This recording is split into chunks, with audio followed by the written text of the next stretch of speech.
So welcome everybody to Brainfood Live On Air, bringing it to you every Friday, no fail. And it is going to be great to have this conversation with you. We have reset this at a new time because I wanted to dive deep in some of the amazing research that our friends at Checkr have done on the state of background checking compliance in the United States. So hence we've moved this to US time. Don't worry if you're used to watching this at GMT time, because this will be recorded and it will be available for all after the show, immediately after we stop broadcasting.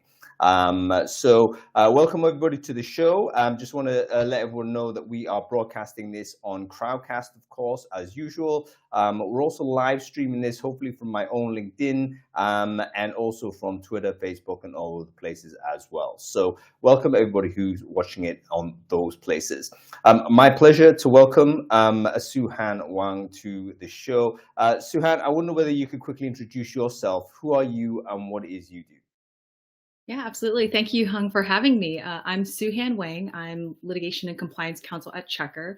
We're a background check company. We provide background check and related hiring services. And at the company, I manage our litigation, help the company innovate in a compliant and mission-forward way. And I help customers and prospects understand the pretty confusing landscape that is background checks. Yeah, and confusion was the first thing that came out to me when I read that report, because it's not only a changing and dynamic landscape, but there's multiple layers where the thing changes. So of course you've got federal directives, you've got sort of those things that people have got to be compliant with, but of course you then have state level compliance. And then you even have, it seems to be city level compliance also. So if you're a business, I would say, I mean, if you're a simple business in one location, in one city, then you've still got to handle those three tiers. But I wonder what it's going to be like if you have a distributed office, let's say, or if you have multiple people in different states. That's got to be hella confusing. I mean, sort of in that situation, one of the key things that emerged from the report was that actually a lot of companies did not feel particularly confident that they were compliant on all of this. Can you tell us a little bit about sort of what that result? Was that surprising to you when you received it, or did you think, you know what, companies haven't got much of a chance to really get this way? It's too much. There are some areas where I wasn't surprised and some other areas that I was. Before I dive into the report, just have to give an obligatory lawyer disclaimer that what I'll be talking about today is for education and informational purposes only. It is not legal advice. Always recommend you consult with your own legal counsel for your own compliance needs. So that said, the really interesting thing we did in the report is we polled about 1,000 American workers. These are not Checkr customers, so these are non-Checkr respondents, to really understand what is their understanding of background check compliance and what are their pain points. Some of the areas that really stood out is there was a question about certain aspects of compliance with how you use your background check. For example, there's something called adverse action. What that means is when you review a background check and you take negative action on that as a result of the information in the report. And the negative action could be not hiring someone, not promoting someone, or not retaining it. So negative action is defined really broadly. The law that requires this is a federal law. So this applies to everyone. This isn't one of those state, city, local laws we're talking about.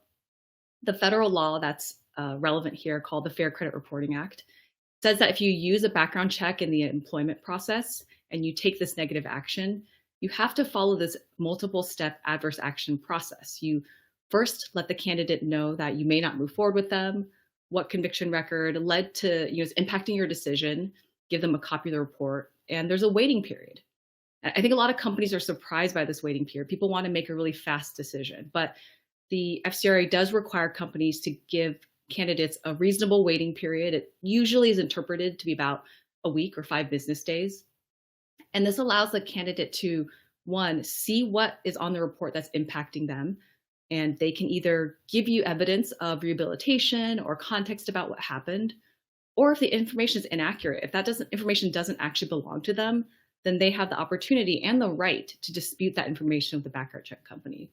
That waiting period is really important to protect the candidate and to make sure that they're being given the chance to tell their story.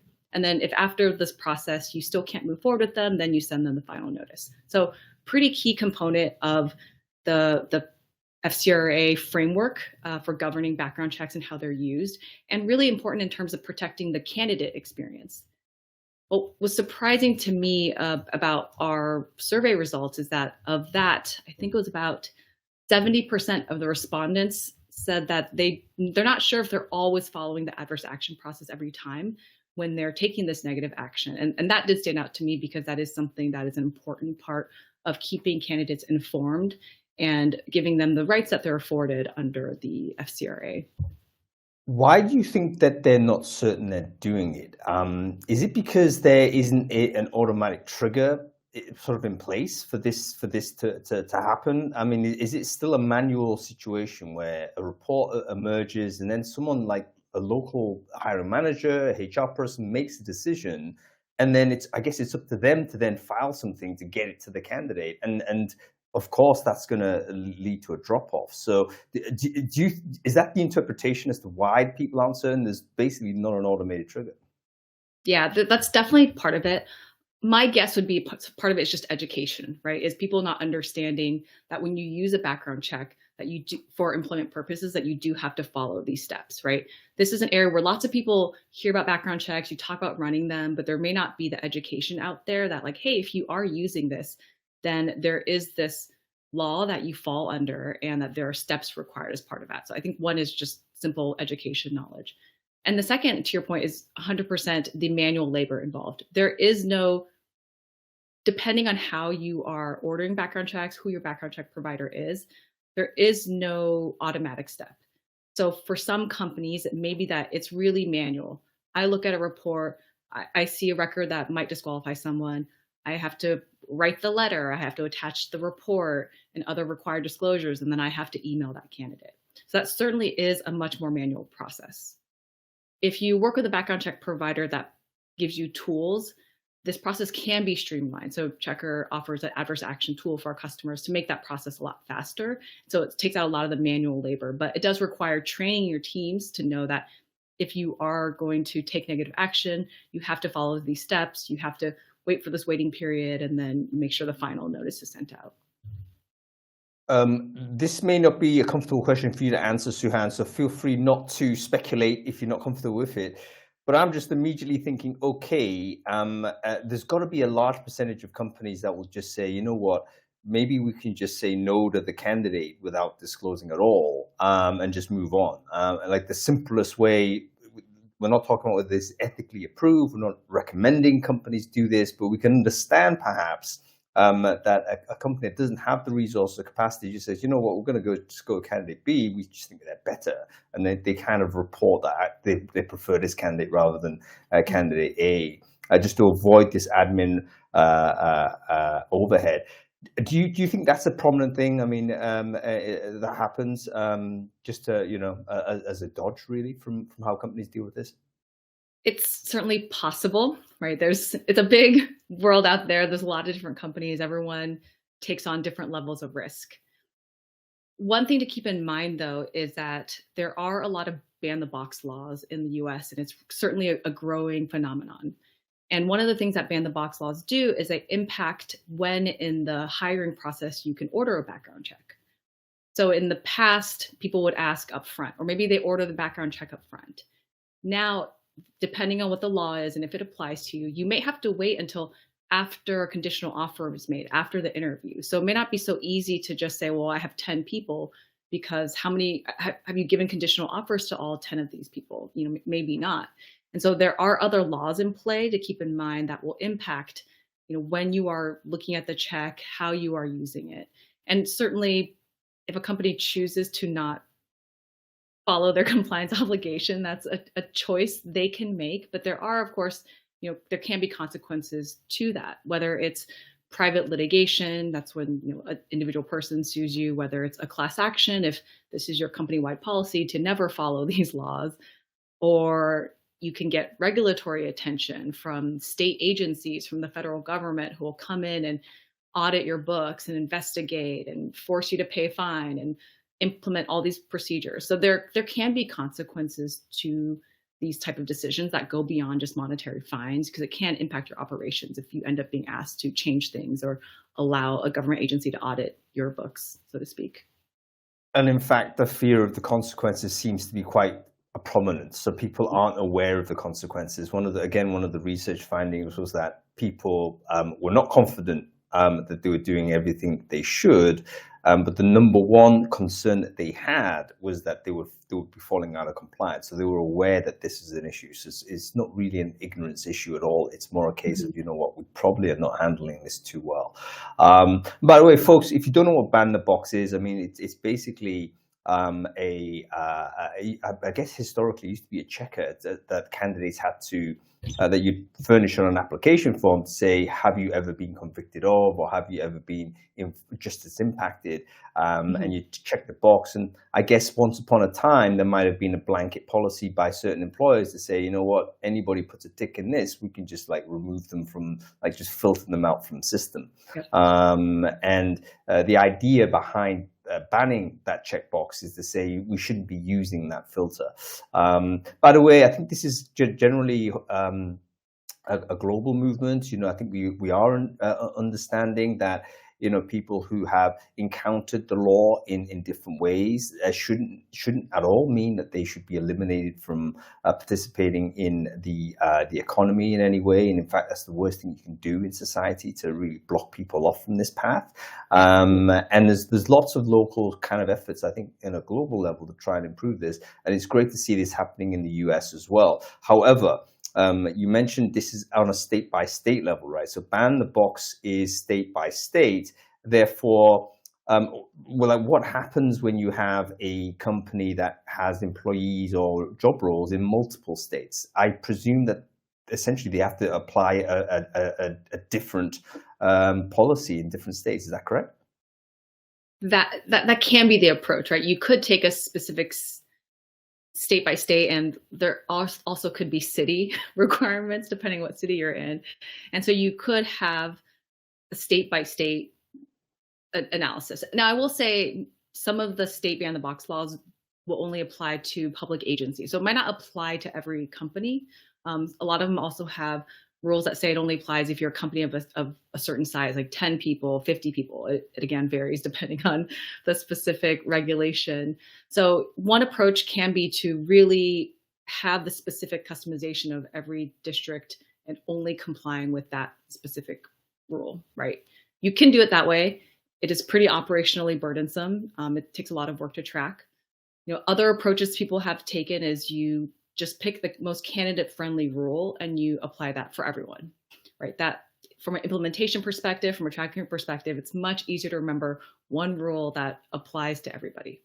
But maybe that doesn't really work for your business because you want to be able to have more efficient processes in certain places than others.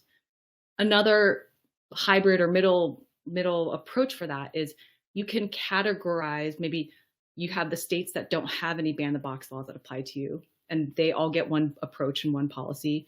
And then you have all the states that do have varying ones. And out of that one, you pick the most conservative one or the most restrictive one, however you want to think about it. And in that bucket where these laws exist, you treat all the candidates who live or work in those places with that type of policy. So you will have a couple different policies, but maybe you only have 2 or 3 instead of 30 different policies, so to speak.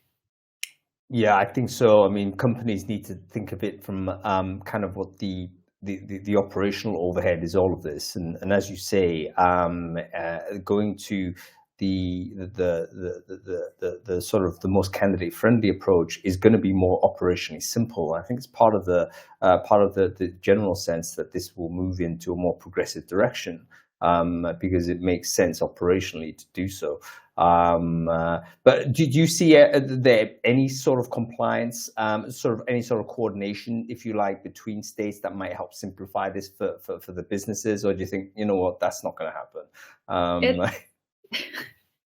I won't say never, but it can be challenging to get 50 states in the US to agree on one thing. Sometimes there will be a lot of overlap. Some states will model theirs on other states. So there will be similar versions across multiple areas, but at least right now there isn't a a federal ban the box law that applies to all private companies. So for now, it is still a little bit piecemeal. I would expect that as our ban the box laws become more mature, there'll probably be some alignment, but that may be, not in the next year or so, maybe in the next 5 to 10 years. Hung, Yeah. I saw a question in the chat about, what PII is necessary for the background checks. Thank you for raising this. You do need to collect PII, that's personally identifying information about a candidate, before you can order a background check. Part of that is, and one of the requirements before you can order background check, and this is set forth in the FCRA, is that you do have to provide a proper disclosure and gather authorization from a candidate to run the check. So that is another compliance area that is it's a pretty black and white type of requirement. You are supposed to gather consent and provide the required disclosures before you order anything. And that's another, I think in our survey response, there was a higher level of confidence in respondents in terms of whether they thought they were complying with that. I think only 15 or 16% said they weren't sure if the proper disclosures and authorizations were being collected. So that's good, because we don't want people to be surprised when a background check is run on them, right? I wouldn't want to be surprised. And so if you are ordering background checks, make sure that you, or if you're using your provider to send your forms, that's another option too. But just make sure that if the report is for you, that you are making sure that the candidates are getting the information they're required and that you're getting their consent before you actually order this check on them. Yeah, absolutely right. And I have to beg another question, Su-Han. Did you, in that report, was there any information to indicate what would happen in the light of the lack of consent being given? I mean, I guess a company's position on that might be, look, you have to give consent for us to be able to progress, and presumably if the consent isn't given for whatever reason, then that's due cause for you to step away from that candidate and then move on. So I guess that's the way to handle that situation, rather than constantly renegotiating with the candidate as to whether it's okay or not to get the check. Yeah, and it's the consent piece. Really, it's a requirement, right? You can't order a background check unless you have consent. And so if the background check is part of your hiring process, then someone will have to give consent to be able to get the background check. And whether or not a company chooses to make exceptions, right, that is up to the company to decide. But certainly from a background check company's perspective, our expectation is that if our customers are ordering a report and our customers certify to us, they tell us, like, they reassure us that they are gathering these proper consents before they collect and give us PII, that is a key component of the process. Yeah, excellent. One of the really interesting parts of the report was what you did to segment sort of things on company size. And I just, just reading through and just speaking with you just now, Su-Han, it's like, what, this is going to be really tough on certain companies that just simply don't have the resourcing to do all of this work. Can you tell us a little bit more about sort of how different segments reported their level of comfort with the responsibilities that they had? Yeah, unsurprisingly, the small business respondents were the least confident that their policies complied with federal, state, and local laws. I think our number is 55% lacked confidence. And the reason it's not surprising is because of everything we've been talking about, right? Can be really complicated. If you operate in multiple jurisdictions in multiple states, multiple cities, it is a lot of information to keep in track. As for a small company, you're unlikely to have dedicated headcount to be tracking these or resolving these. And maybe you had someone check it years ago and you're not sure where it stands now. And that's unsurprising. That it's the small businesses that feel the least confident because they have the least resources to really address and deal with it. This is one of the reasons why for small companies, right, taking that candidate-friendly approach across the board may be a good choice from an operational perspective, because you don't have the resources to be changing it all the time and to track 30 different policies. So maybe for a small business, the most manageable method is to pick the candidate-friendly approach and apply that to everyone. And the segmentation, by the way, folks, a small business was defined as anybody of 1,000 employees and under. And that's worth you bearing in mind. A question in terms of when the compliance laws actually apply with regards to company size? Does it apply to every size of company from 0 to 1,000, or does it kind of kick in at a certain sort of size of headcount? I just wondered whether certain companies might, take the stereotypically European approach, which is, okay, we're just simply going to always hire, we're going to keep small enough so we're never going to be have to deal with the extra compliance. For the federal law, the FCRA, the one that really is the key framework for background checks, doesn't matter how big you are. Wow. If you're a company, if you're going to use a background check for employment purposes, you have to follow the procedures under the FCRA. Company size will matter when it comes to some of the ban the box, the local ordinances. That's where we'll see company size brought in. But for I would say like the big picture framework of how you order a check, when you can order it, those will apply to you regardless of whether you're one person, or I guess two people if you're hiring someone, or you're 2,000 people. Yeah, very interesting. And obviously companies that have a distributed workforce, I'm just thinking again, like remote workers, what's the angle there? Presumably a remote worker is going to have to register their location in order to pay the right taxes and so on. So this really seems to me to be more complicated for a distributed workforce than one that is like concentrated in one city in office. Is that sort of an accurate way of describing the situation?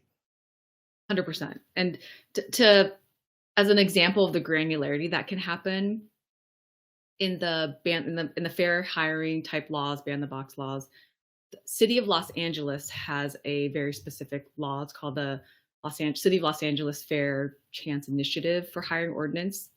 It takes some of the requirements of how you analyze and use a background check and has more strict requirements than most places. It requires you to write down the reasons why a record might be disqualifying. It requires you to give that information in writing to the candidate.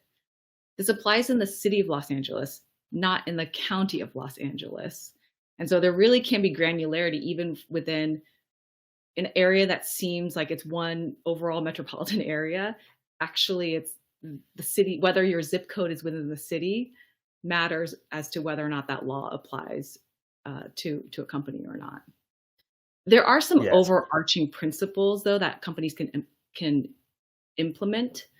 One area that is a growing part of the ban the box fair chance hiring laws is how you evaluate a background check.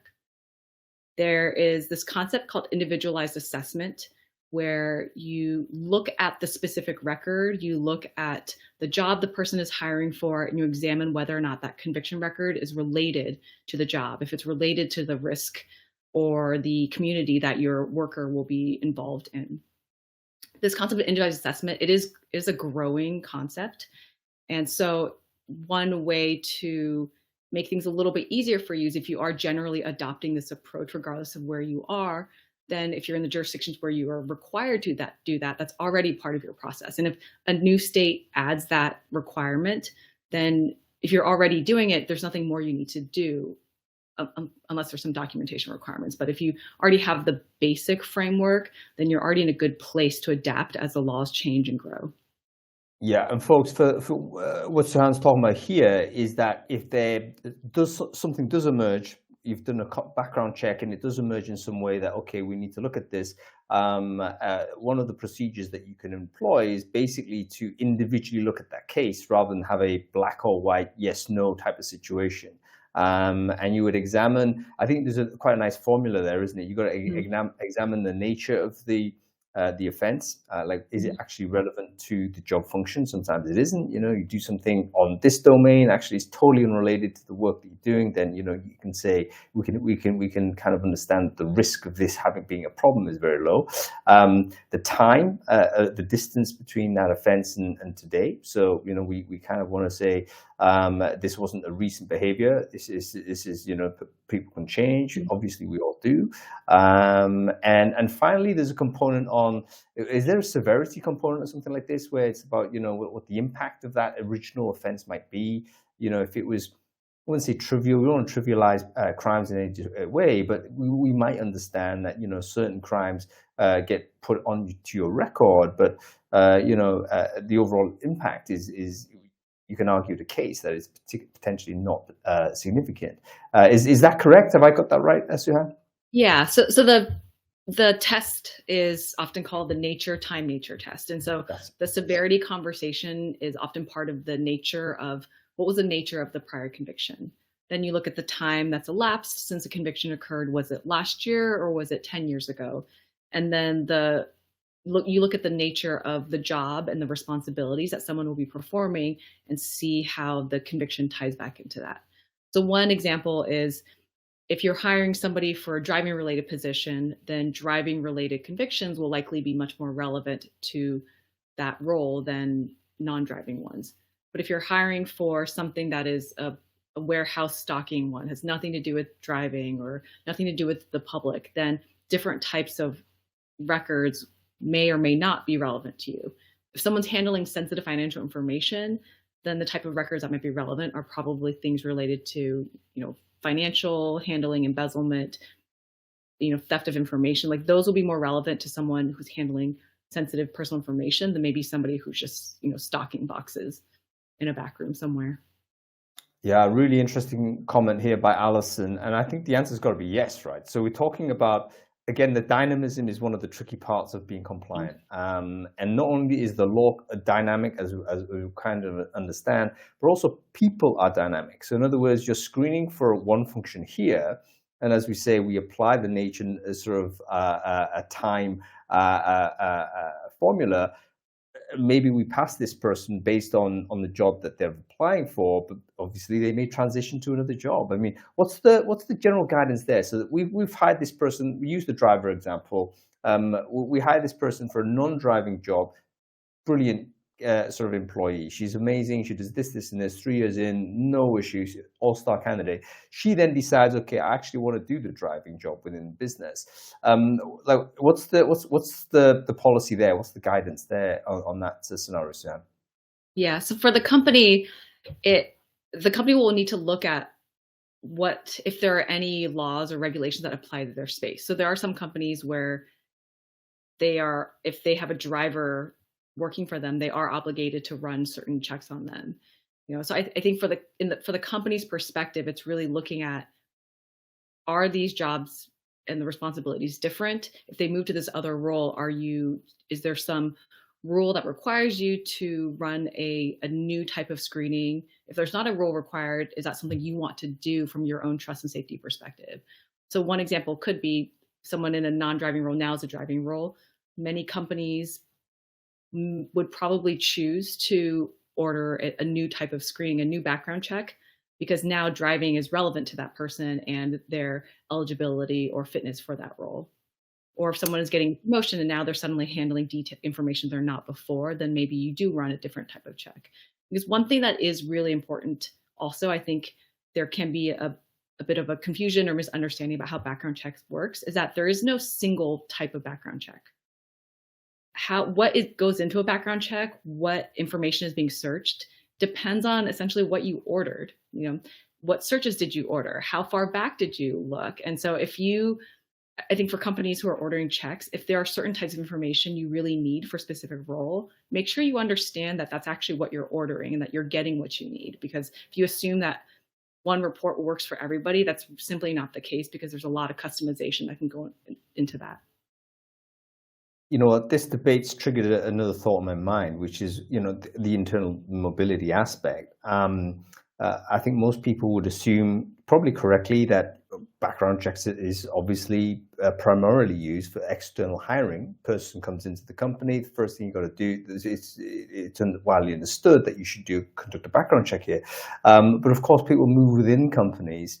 Do businesses need to think about sort of how substantive that internal job move is before they apply? Like, how do they know, for instance? Let's say we just have a classic promotion. It's just the tier 1, tier 2, tier 3, same domain, same department, whatnot. Like, do we need to apply a background check in that case? I would intuitively say no, we don't. But how is that substantively different from this person who jumps into a different department suddenly? And then, into a different role? Like, is there any guidance there as to how much of a difference the domain needs to be before we start calling these checks in again? Yeah, there's not a set rule because it really depends on that for your company, what is actually new about this role that they're performing. And if you think about it, unless there's a law that requires you as a company to run background checks for certain roles, you can choose not to run it if someone is being promoted within the same department, right? There are some areas that are very highly regulated, and companies have requirements at when they're required to order checks and what types. But if not, and someone is just being promoted internally, you can choose not to order the check because you think it's not really necessary for your needs. You don't need to add that as part of your process. You have been working with someone, you've had years of experience or trust with them, and they meet all these other requirements of the job. So it's not true that every time someone changes jobs, you have to. It's, is this person's responsibilities, what they're handling, what they're touching, is that substantially different in a way where that changes your risk profile or your concerns about trust and safety in your workplace and what information they have access to. The other thing to think about too is, as a company, there can be a difference in how you view, how you use or the frequency of it, depending on how often you see your workforce, right? If you see your workers every day and you're able to have more of a real-time assessment or see what's going on, you may not feel the need to run another check after the first one. If your workforce is entirely remote and there's very little human contact, then for some companies, they run annual background checks because they have less real-time live insight into that person's performance, or because of whatever responsibilities they're engaging in might be a slightly higher risk profile, or you have different trust and safety concerns. And so you'll choose to run annual background checks because that's a policy that makes sense for you. So really is no one way to do it. I think that is why it's so hard. I know companies want to be told the one way, but it's so specific to the company because you have to balance the benefit of it, the cost of it, the fairness to your employees. Is there a purpose, or what need does this serve before you order it? And only the company itself really knows your business, or what your candidates are doing, what your employees are doing, who they're interacting with, and what your own policies and business needs are in this area.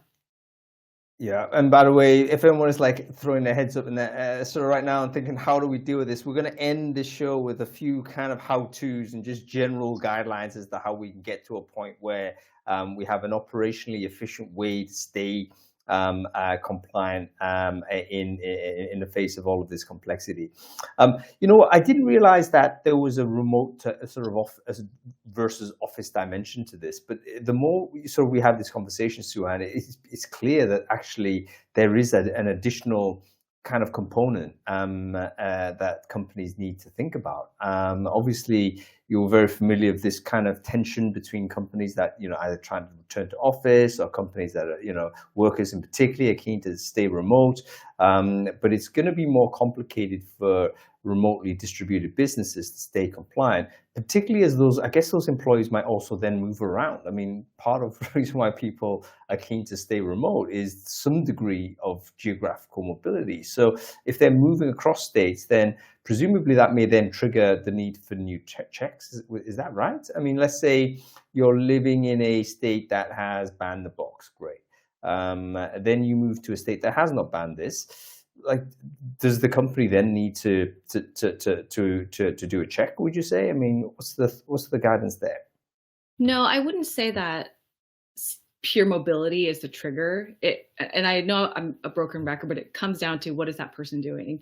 And are there any other industry regulations that require you to do this? So if someone's simply moving states, doing the same job, as a company, you may not see any need to order a new check. If they move from a state to a new state where suddenly there's a regulator that regulates your business, and this regulator says all of your employees that in this state have to have a certain type of check, then yes, of course, you should comply with your regulator's directives. But there is no requirement that you do it simply because someone moved. It's really looking at, are they doing something different? Are you in a state or a location where you're required to order a new screen on that person based on whatever industry you're in? There was a really interesting chart on, I think it was page sort of page 20. By the way, everyone should check out this report if you haven't already done so. We'll share the link to the download page after the show. But it was basically a pie chart, a donut to describe the compliance responsibilities falling into different parts of the basically who's responsible for it. And that was really interesting for me to see, because we're going to go on to the sort of the large company problem in a moment. This is 50% of companies, the responsibility is HR stroke onboarding team, which makes absolute sense. 12% operations team, 10% had a dedicated background check team. So this is where companies have kind of realized that they needed to actually create this organization. Here's an interesting one for a lot of folks watching this. 8% was dependent on the recruiting and TA team. Now, with due respect to recruiters, I think that's probably you probably don't want the recruiters to be involved in that, because the recruiter psychology is like, okay, I'm doing the hiring, I'm getting this person through, and everything else is extra. And I think they're going to be the ones that basically are not going to do all of the the procedural, the fidelity on the procedural side that can lead to falling out of compliance. Large company problems. We've talked about small companies that don't have resources. Large companies do have resources, but then an interesting insight from the report is saying they feel as if they're untrained. What's your feeling? Like, what's your explanation for that? Sort of seems kind of like paradoxical. What's your thought on that? It does seem a little paradoxical. I think sometimes, and this is where some of the differences between having a big company and processes is sometimes with big companies, you have your policies in place, you have these big teams, and it's easy to assume everybody has read the policy or is up to date. For a small company, there's more of the face-to-face discussions where someone says like, oh, I don't know anything about this, and everyone remembers, maybe we should talk about it again. But in a big company, you have more siloed structures. Typically, everyone has a particular role and a job, and they're doing that job and they're thinking about it. And so unless you have a team that's thinking about, are we continually training and retraining our team on how to order background checks and do this, or are we assuming everybody understands this policy? That can be an easy reason or area or blind spot to fall into, where you're a big company, you have the resources, you have the policies, but you don't actually know if your people understand what the policy means. And this is very important because the people that responded to the survey were actually the workers, weren't they? So the workers were reporting, hey, I'm working in the background screening team, but I don't feel as if I've been adequately trained to do all of this. Like, they don't feel comfortable. That's really important, folks, because you might already be thinking, yeah, great, background will take care of it. But you know what? Your background team doesn't feel confident that they know all they need to know. So you need to provide more support there. It's not just a case of thinking it's done because you have a team. It's very, very interesting. Okay, moving on. We're talking about changes. A lot of people listening to this might think, you know what, all this is great. We know about compliance. By the way, some of the founders I've spoke to have really blasé in some of this attitude as well. So kind of shocking. And they're saying, yeah, laws happen. And this is more on data privacy. Bob, who's in the chat there, will know all about this. But essentially they say, yeah, I'm waiting until like a big litigation case happens before I do anything really. We're going to carry on as usual. Realistically, what are the risks? I mean, of being audited? What are the risks of this actually happening? And again, we don't want to promote like non-compliance as a thing. Everyone should be compliant. But what is the risk for a company to be caught like this, and what is the virulence say if they were subject to being found to be out of compliance? Well, the US is a very litigious country, and the barrier to filing a lawsuit is not very high. And so the reality is the risk for a lawsuit is essentially always there. It's whether or not a plaintiff's attorney has turned their attention to you. So for a bigger company, bigger companies tend to get more litigation because people have heard about them more, people are aware about them.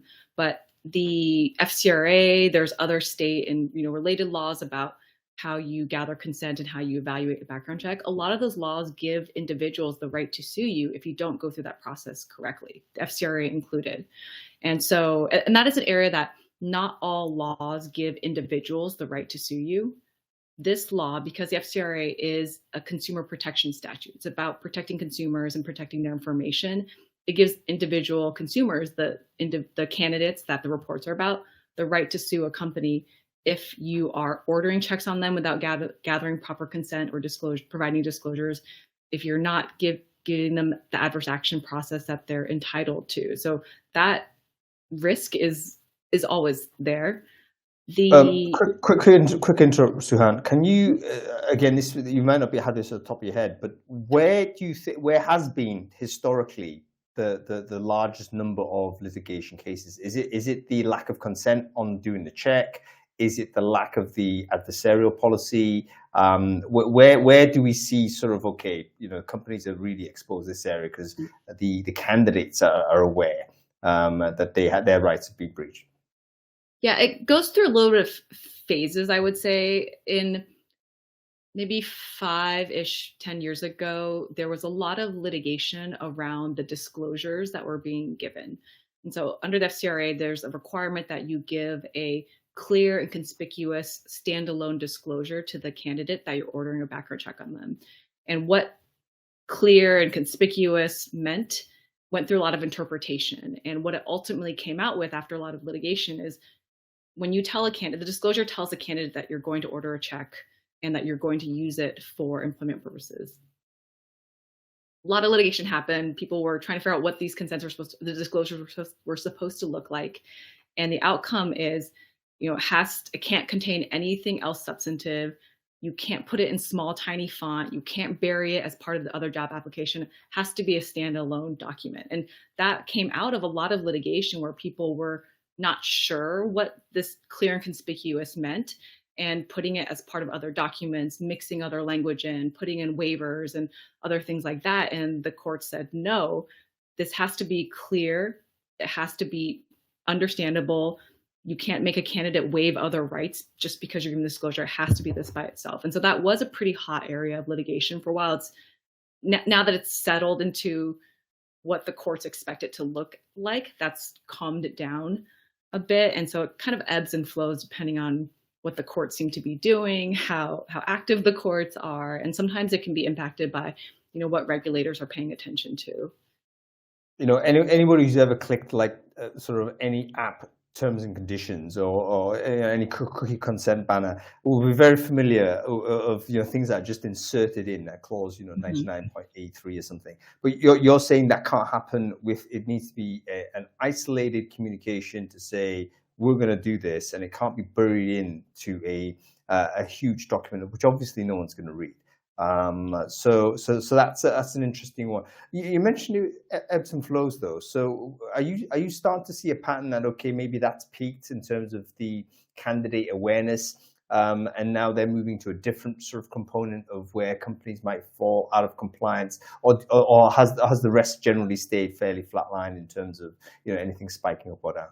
Yeah, I think on the disclosures area, it's calmed down, not because of lack of awareness by candidates, but simply because there's finally pretty clear guidelines for companies to follow, right? The challenge with a lot of these laws is they're written and everyone is trying to interpret it in the way that they think makes sense or is compliant, or because of how the US is set up, for some instances, depending on what court circuit you lived in, there would be slightly different requirements for what it meant to be compliant. And so for the disclosures, a lot of the shakeup was because everyone was uncertain about what it meant. And now that people have a better understanding of what it means, then there's less litigation because it's easier for people to be compliant now that there's clear guidelines. So with a lot of other areas, if it's not as clear, then there can be more confusion about how to apply it. Adverse action is fairly clear. You have to send them this information. You have to let them know. And if you aren't following those processes, that is certainly something that companies can or candidates can do to go after you. I think really the concern right now is making sure that particularly if you're in a state with a very active regulatory agency, that you are following the state or federal laws there, because I think as ban the box grows, as people become more aware of the impact this can have on people and their livelihoods, and them understanding, what is going on in the process of trying to, find employment to make a living, that companies that are not complying may get attention from regulators who want to enforce these and make sure that you are following the proper procedure. So California recently, I believe just in December, is bringing a suit against a grocery chain out here related to kind of allegations that that their applications weren't necessarily complying with California's rules of how you're asking for information or how you're using it. And so it's really, you have to watch out for what people are paying attention to, what people care about. And I certainly think that right now people are caring more about how this is impacting others. Yeah, and by the way, I read this stat on the internet, so maybe this I may have even misremembered it, Su-Han. So please do correct me if I'm wrong. But there was actually quite a large number of U.S. citizens that have a criminal record. Was it? I forget the number. Was it as large as like 1 in 3, or is that crazy? Is it 1 in 10? Can someone confirm like what that number is? 1 in 10 is far too low. It's either 1 in 3 or 1 in 4, depending on how you're looking at the stats. And whether or not you're including just arrests or just contact with police. But it is a very high number in the US. And earlier you mentioned that some companies think it's, this isn't a huge deal. They're only paying attention to litigation. And it's true. Litigation, regulatory risk is a component of what happens if you don't comply. But I would encourage people to remember that we are all job candidates. We are all job candidates ourselves at one point. We will all be job candidates at some point in the future, unless you are self-employed. And so that means, like, if I'm in the job process, I want to understand and be treated in a way that where I'm getting the rights that I'm afforded, or that the process is as I expect. And I think it's important to remember that when you're on the hiring side, that you are dealing with people and that you are that person sometimes and will be again. And so it can be complicated to follow the procedure. And I don't think you necessarily have to, but I think viewing litigation as the only reason you might care about complying, is a little short-sighted and forgets about the human component of the hiring process. No, I don't think anybody would disagree with that at all. I think it's hugely important. Employers not only have a social responsibility, but I think we also recognize that, anybody can fall foul of the law. It's not something that, this is not about making an ethical decision per se. You can make a mistake. You can simply not be aware of something. It could have just happened by a various circumstance, and we need to find a way back. We can't just put the mark of Cain on someone for vast majority of some of these episodes, create a situation where they can't contribute back to society. I think that's a terrible mistake. So yeah, I think we're all on board with that. Folks, we're running really short on time, so if you have any questions for Su-Han, please do make sure you can ask it on the question function, by the way, or just pop it into the chat and we'll make sure we deal with some of those. But we need to move on also now to what companies should do. So they've heard all of this story. They're going to read the report. They're going to be, oh my goodness, I'm probably one of those that either fall out of compliance or certainly don't feel confident about. It'd be interesting actually to interview the ones that do feel confident about it. Say, are these people crazy? Are they falsely confident, for instance? Like, you just don't know, right? But what would you say as someone who, let's say someone emails you after this show and say, look, Su-Han, we're in trouble here. Like, give me like a 1, 2, 3 as where I need to go to at least directionally go in the right position here. Yeah, it's always good to make a self-assessment of where you stand, where your company's operating, what you're currently doing. Maybe you have a background check policy, but you haven't looked at it in a really long time. It's probably a good idea to dust it up and see what's going on with it. Okay, step number 1. Let me real quick. So that's a very quick audit, folks. Like, you don't need to do a big thing. Just think, when is the last time you reviewed your background checking policy? Like, actually, step 1 is like, do you even have a background checking policy? So yes, that's a yes, no. You can know that tomorrow. So if you don't, you probably need to figure this out ASAP. Now, if you do, and it's like 2, 3 years old, even a year old, and you don't have even a system of regularly reviewing it, already you're starting to expose a thing that you need to be caring about. So 1, 2. Okay, sorry, Su-Han, I interrupted. Absolutely. And two, if you don't have a policy, it is because of how complex, right? Everything we've talked about, there's a lot of different steps, different stages, and different laws that come into play.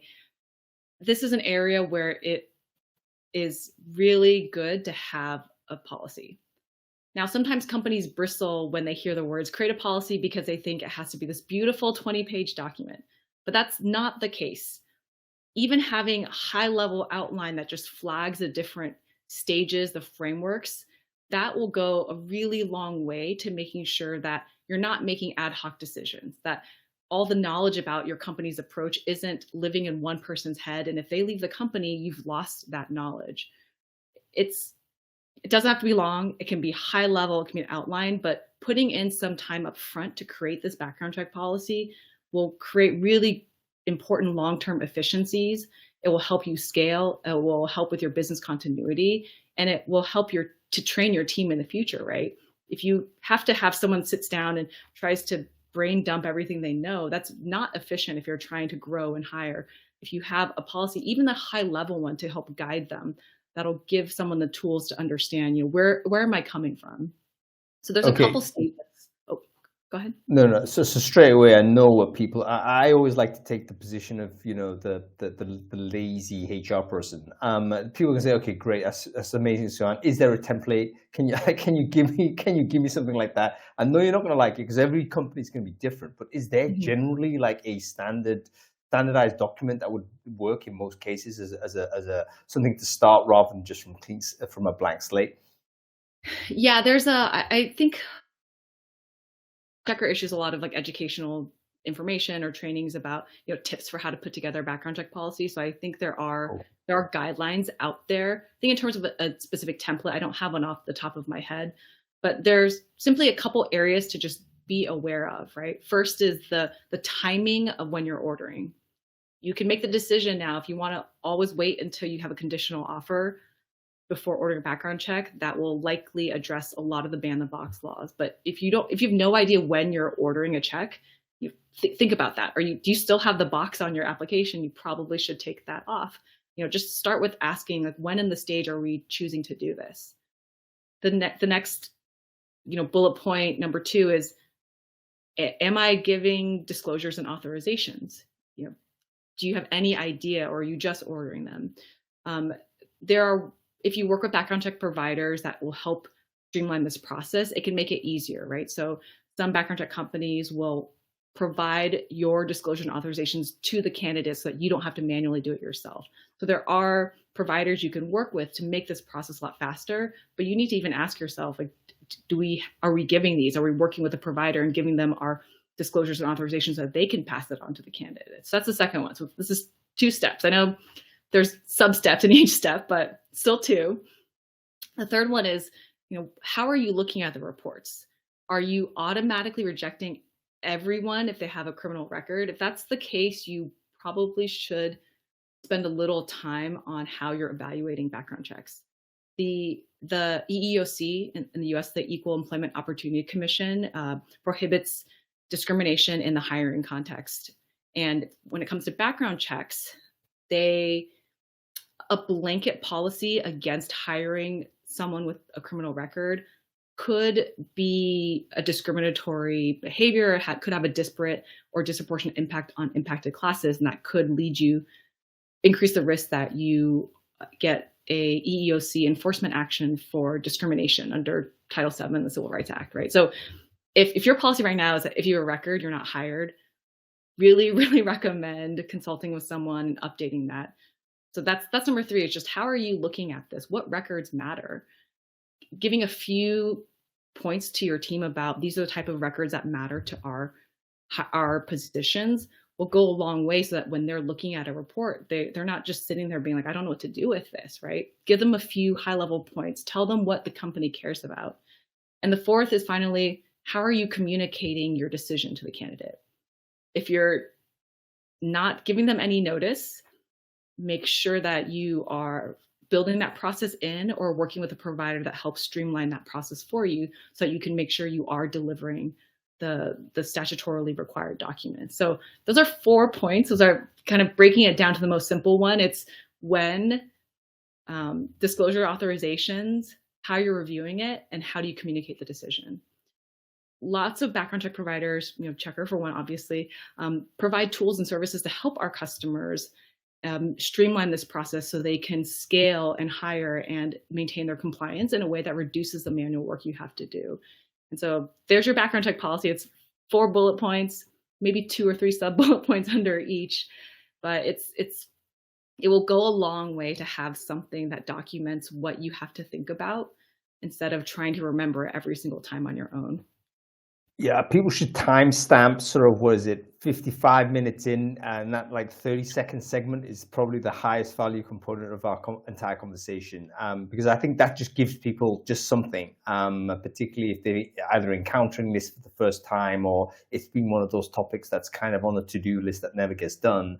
Then that segment is super, super valuable. Let's talk a little bit about Checkr before we kind of finish off. Some people might be thinking, okay, this is great. Where is the tool? Can you give us a quick overview as to, okay, how does Checkr help? Because presumably there's a reason why you guys emerged as such a significant company is because this is a critical problem. And in fact, the manual, sort of a manual process doesn't necessarily support the scaling of background checks across a large business.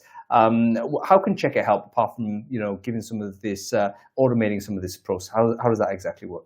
Yeah, so for Checkr, we've been a technology first company to make this more efficient. And we're also, our mission is to promote and encourage fan trans hiring, which is taking a more thoughtful view of conviction history. So all of this meshes really well together with everything we've talked about today.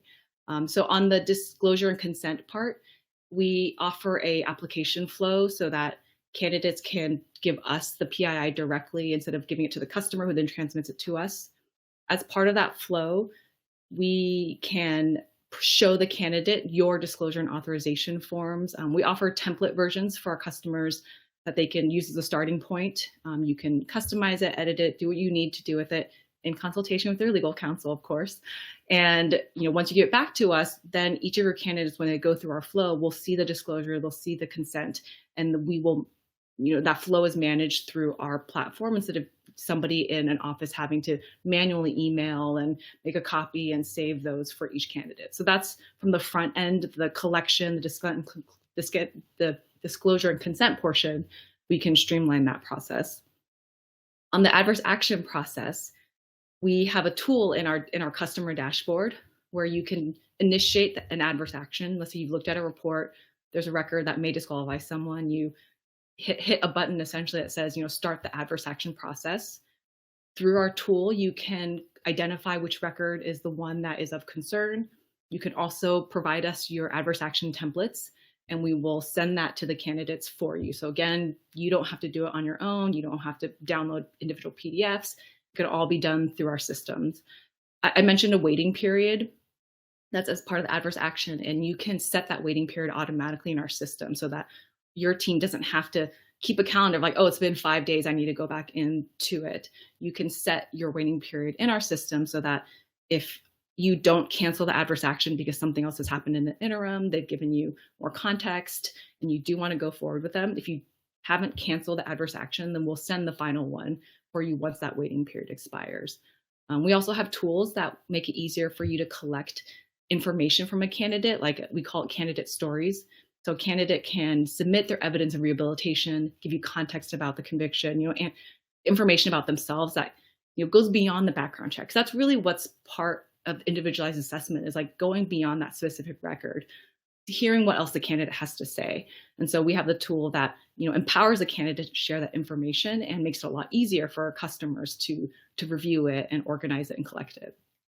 Yeah, I really love the candidate stories nomenclature. I think it's really important to contextualize the human being in all of these activities.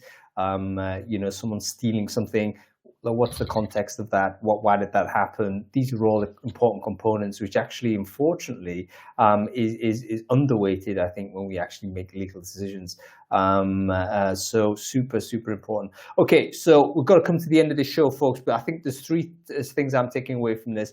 Firstly, this is the law, and I know you mentioned there's an ethical component to it, but seriously, compliance does drive behavior. So if you're not dealing with this, you better deal with it, because you're not going to really have a choice. It's actually part of your job or function to make sure that your company is compliant. Secondly, from an operational efficiency point of view, you've got a choice to either make it hard or difficult, hard or easy, in my view. You could overload yourself with a hugely burdensome task, or you could use a tool which could help you really accelerate the process and reduce the amount of work and effort required by your team. And the third aspect we haven't even talked about, but think about candidate experience. A candidate goes through the flow. They're going to have to, it's never pleasant whether you have a record or not. It's never pleasant to have to, start volunteering this degree of scrutiny or whatnot. Having some sort of unified way of going through the process, like a tool like Checkr, I think could be a significant bonus to your candidate journey and how you experience interacting with that organization. Okay, Su-Han, we are coming to the end of this show. I'm not going to ask people to get in touch with you, because you're not customer service for Checkr, so don't deal with that. Check out checkr.com. All the information is there. But Su-Han, you've been wonderful as a guest. I could speak to you for a long time on this topic. And I know, by the way, you're not a salesperson. You're not sort of a front office person at all for the business, but you did a wonderful job of explaining the context and also the service that you offer. So do check out checkr.com. Feel free to connect with Su-Han, but please don't bother her with these types of questions. There's resources available. Okay, folks, we're coming to the end of this. Thank you so much for watching. This recording will be available and will be dispatched to all of you who couldn't make it. Thanks for watching, everybody. We'll be back next time. I think we're back on Friday. 2 p.m. What are we talking about? I think we've got another market report, folks. This time in the agency play in the UK in the tech side. So make sure you check that out. We'll be back normal programming time, 2 p.m. UK time. Okay, thanks for watching, everybody. Let me end the broadcast.